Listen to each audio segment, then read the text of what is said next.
Yahweh, Yahweh, batela mikombo. Yahweh, Yahweh, benisa mikombo. Yahweh, Yahweh, batela mikombo.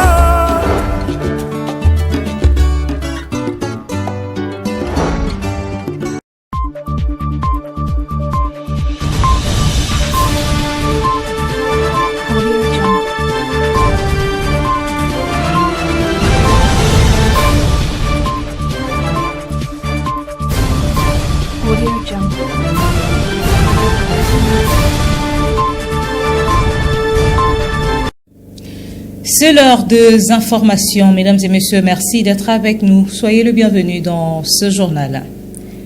L'opération Ndobo a été officiellement lancée dans la province du Congo central par le vice-premier ministre, ministre de l'Intérieur, Sécurité, Décentralisation et Affaires coutumières, Jacques Chabani Loko, ce mercredi 12 mars 2025. Le mardi 11, il a lancé officiellement la campagne de vulgarisation de textes légaux sur la création, l'organisation et le fonctionnement de comités provinciaux et locaux de sécurité. La cérémonie s'est déroulée dans la salle des Bénis en ville basse. Commentaire.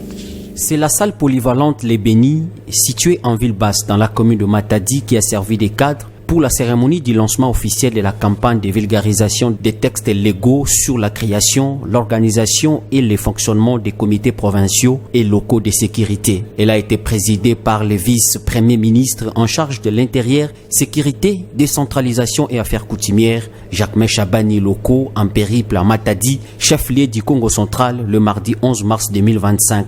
Plusieurs autorités politico-administratives et sécuritaires ont pris part à ces assises. La vision du chef de l'État exprimée en termes de programme par Madame la Première ministre, c'est-à-dire protéger le territoire national et sécuriser la population et ses biens.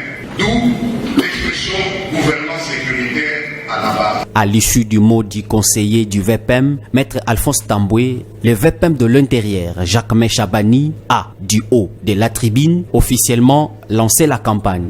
Aux autorités territoriales et membres des comités de sécurité venus de la ville de Goma et des 10 territoires de cette province, je lance officiellement la gouvernance sécuritaire à la base dans la province du Congo central. Notons que ce mercredi 12 mars, Jacques Chabani a lancé l'opération Ndobo dans la province du Congo central, dans l'esplanade du commissariat provincial PNC Congo central. À en croire Israël Kantou, 114 bandits arrêtés, dont 6 femmes.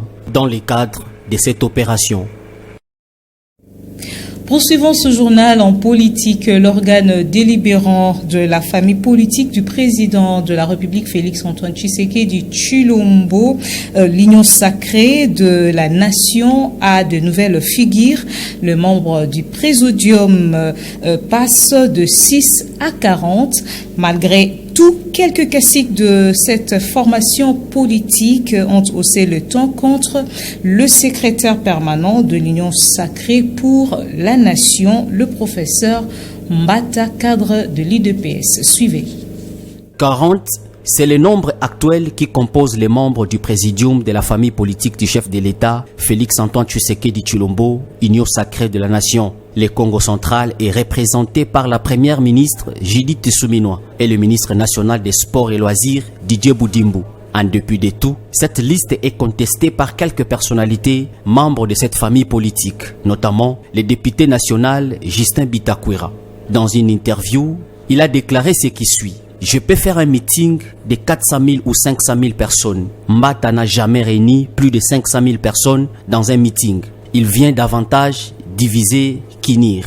Nous sommes les représentants politiques de Wazalendo qui se battent sur terrain. Il ne faut pas nous minimiser. Il a donc 24 heures pour déchirer son papier là et revoir la copie. Dans une émission intitulée Politicon, le député national Francis Chibalabala a recadré l'élu de Louvira, Justin Bitakwira. Je crois que c'est irrespectueux d'abord de tenir des propos comme ça sur la place publique. Nous sommes partis d'une famille politique au sein de laquelle il y a des débats démocratiques qui sont observés. Si il est mécontent de l'architecture telle que présentée de l'Union sacrée, je crois que les cadres appropriés, c'est toujours l'Union sacrée.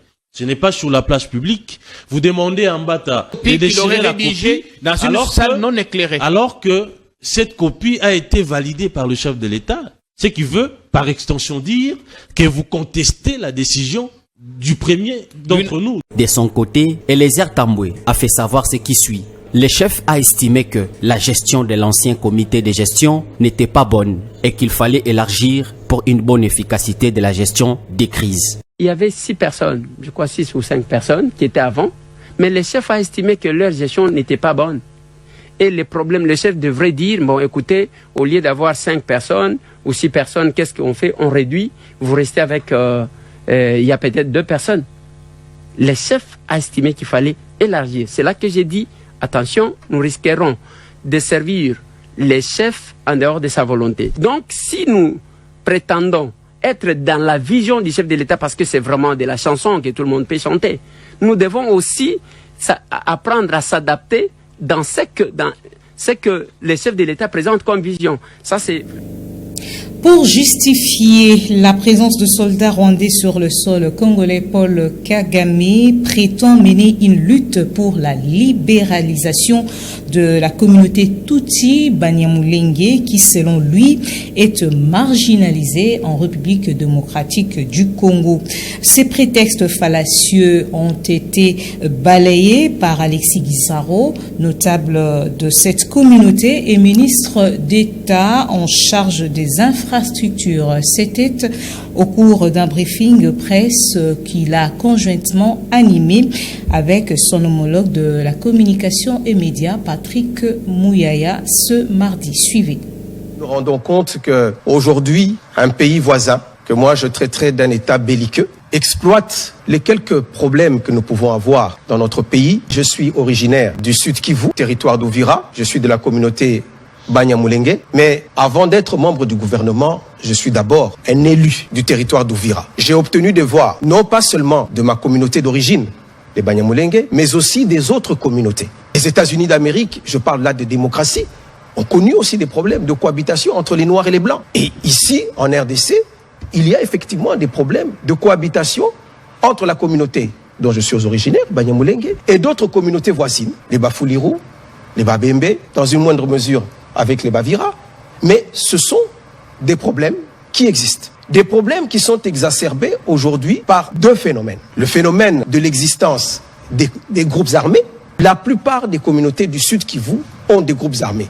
Donc ça voudrait dire qu'il y a un problème de circulation d'armes et qui font que, au lieu de régler les problèmes comme africains au niveau de l'arbre à palabre, mais il y a malheureusement des exactions qui se font parce qu'il y a des gens qui sont détenteurs d'armes. Mais ce problème est exacerbé aujourd'hui à cause de l'ingérence d'un pays voisin qui est le Rwanda. L'ingérence du Rwanda, au travers des multiples invasions qu'ils ont perpétrées dans notre pays, font que ce problème a pris une dimension qui nous fait vivre la situation terrible que nous connaissons aujourd'hui, où notre pays est divisé, est victime d'une agression, d'une occupation, avec des prétextes fallacieux, où un pays vous dit « je viens pour protéger la minorité Tutsi ou la minorité Banyamulenge qui sont en danger d'extermination ». Mais où se trouve ce projet d'extermination? Qu'on me dise à quel endroit on a concocté ce projet et combien de Tutsis aujourd'hui sont massacrés dans notre pays. Nous avons ici l'affaire à une situation où vous avez un pyromane qui dit il y a le feu alors que le feu n'existe pas et qui vient après dire c'est moi le pompier pour éteindre ce feu parce que je viens pour protéger une minorité. J'ai eu à le dire ici il y a quelques années sur le même plateau ici de la RTNC en disant que nous, comme communauté Banyamulenge ou de manière plus générale la communauté Tutsi, nous n'avons jamais demandé au Rwanda de venir ici pour protéger notre communauté. Point n'est besoin de voir un État voisin devenir l'avocat d'une partie de notre population et intervenir militairement avec plus de milliers de soldats, soi-disant pour protéger une communauté. Non, l'agenda est tout autre. Parce que je voudrais savoir, et je pose la question, qui protège la communauté Banyamulenge installée ici à Kinshasa? Au chapitre de sport, sachez que l'AC Rangers a réussi à s'imposer 2-0 contre New Jack FC lors d'un match de tour préliminaire de la Ligue nationale de football qui s'est disputé mardi 11 mars 2025 au stade de Martyrs de la Pentecôte à Kinshasa. Le commentaire est de Reg Elengesa. Le centre de Kuba Égypte. La rencontre a débuté sur un rythme sans réalisme, avec une première mi-temps stérile où aucune des deux équipes n'a réussi à prendre l'ascendant. À la deuxième période, l'AC Rangers a su tirer parti de la fatigue de son adversaire. Ce tournant est survenu à la 73e minute lorsque Silva Chitenge a ouvert le score pour l'AC Rangers avant de doubler la mise à la 86e minute des jeux, scellant ainsi la victoire pour son équipe qui s'offre 3 points précieux. Chitenge face à Nkiemodoa, il résiste. Chitenge, la force tranquille. Avec cette victoire, l'AC Rangers totalise 27 points en 15 matchs et se positionne solidement à la 3e place du classement. Cette performance permet à l'équipe des Rangers de se rapprocher de la phase de play-off où se dispute non seulement le titre, mais également le ticket qualificatif pour les interclubs de la Coupe d'Afrique. Notons que, pour son compte, New Jack FC demeure dernier du groupe B de la Ligue nationale de football 2024-2025 avec 12 points après 17 matchs disputés.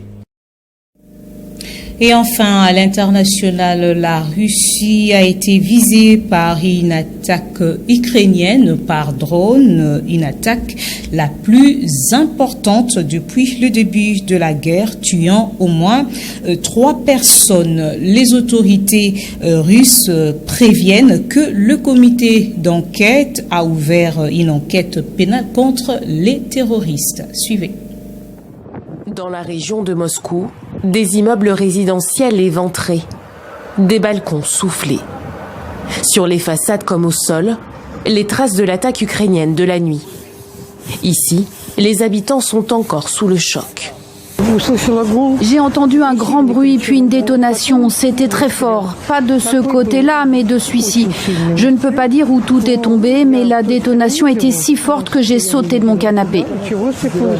Nous avons entendu d'autres drones qui volaient vers le centre de Moscou. Environ 6 ou 7 d'entre eux qui s'éloignaient de plus en plus. Après cela, nous avons vu qu'une fenêtre de notre cuisine était cassée. La Russie, visée par l'attaque de drones ukrainienne la plus importante depuis le début de la guerre. Dans la nuit de lundi à mardi, 337 drones ukrainiens ont été lancés, dont au moins 91 ciblant la région de Moscou. Certains ont été abattus, mais les autorités russes préviennent. Le comité d'enquête de la Russie a ouvert une enquête pénale pour actes terroristes. L'enquête établira les circonstances de l'incident, les types de drones et d'engins explosifs utilisés, ainsi que le montant des dommages causés. Les actions des personnes impliquées feront l'objet d'une évaluation pénale et juridique. Selon des responsables ukrainiens, les forces russes ont quant à elles lancé un tir de missiles balistiques et 126 drones dans la nuit, frappant Kramatorsk dans l'est de l'Ukraine, mais aussi la ville portuaire d'Odessa. Ainsi se termine cette édition du journal. Madame, Monsieur, merci à vous de nous avoir suivis. Le programme continue sur votre chaîne.